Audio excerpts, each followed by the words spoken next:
ભાગવતજીના કથાના મંડપમાં એ જ આવી શકે. ભાગવતજીના કથાના મંડપમાં એ જ આવી અને બેસી શકે. ધ્યાન દેજો શબ્દ ઉપર. અથવા તો ભાગવતજીની કથા એ જ કરાવી શકે કે જેના ભાગ્યના ફળ પાકી ગયા હોય. ના મારા શબ્દ નહીં, આપણે ત્યાં પ્રત્યેક ગ્રંથ છે એમાં મેં ગઈકાલે જ કીધું હતું ને કે બધું જ તમને પ્રારબ્ધથી મળશે, બધું જ પ્રારબ્ધથી મળશે. પણ ભગવાનની કથા, ભગવાનનો સત્સંગ એ તો માત્ર ને માત્ર ભગવતની કૃપાથી જ મળશે. તમારા ભાગ્ય પાકી ગયા હોય બાપ, ભાગ્યની અંદર રહેલું ફળ પાકી ગયું હોય ને તો જ આવી કથા આ પરિવારમાં આવે. હે વાલા, આપણા માનસમાં બાબાએ આ હું નથી કહેતો કથા ભાગ્યથી જ મળે, ભાગ્યમાં હોય તો જ.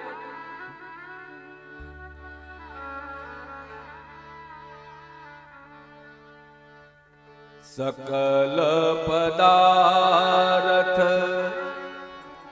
હે જગમાય,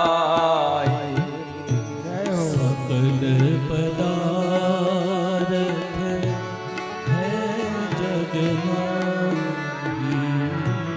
સકલ પદાર્થ હે જગમાય, સકલ પદાર્થ હે જગમાય, ભાગ્ય વિના નર પાવત નાહી, ભાગ્ય વિના નર પાવત નાહી, ભાગ્ય વિના નર પાવત નાહી, ભાગ્ય વિના નર પાવત નાહી, સકલ પદાર્થ હે જગમાહી, ભાગ્ય વિના નર પાવત નાહી, સકલ પદાર્થ હે જગમાહી, સકલ પદાર્થ હે જગમાહી.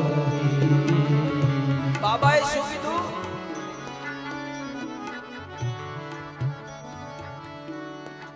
મારે સંપૂર્ણ આમ હું કથા કરું છું ને આ પરિવારમાં બાબા, મારી એવી ઈચ્છા છે કે આખી કથા મારા પરિવારના હાડમાં ઉતરી જવી જોઈએ બાપ. ને જ્યારે કથા હાડમાં ઉતરે ને ત્યારે પછી આપણે જીવનમાં કઈ કરવાની જરૂર નથી રહેતી. પણ એને માટે मेरे प्यारे भाई बहन यहाँ ध्यान देना पड़ेगा आपको सभी को. આખી જિંદગી વાતો કર્યા સિવાય આપણે કોઈ ધંધો નથી કર્યો. આખી જિંદગી ઓટલા ઉપર બેઠા સિવાય કોઈ પ્રકારનો ધંધો આપણે કર્યો.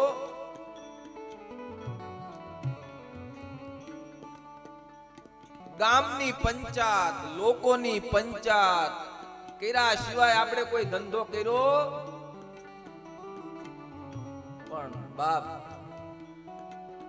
આજે તો આ 7 દિવસ તો મારા બાપ આપણા શ્રીમદ ભાગવત હમણાં જ અમારા શ્રીમદ ભાગવતે મરતા શીખવાડે. શું?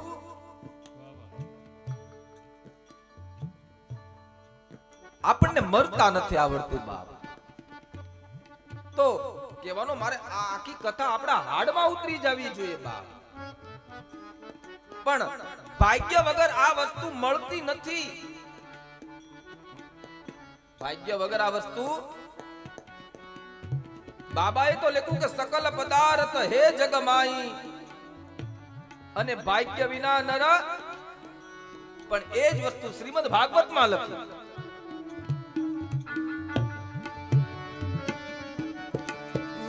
ભાગ્યોદયે ન बहु जन्म समर्जितेन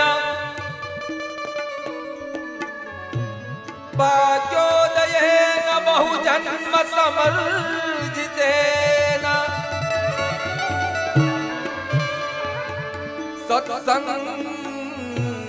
सत्संगमञ्च लभते पुरुषो यदा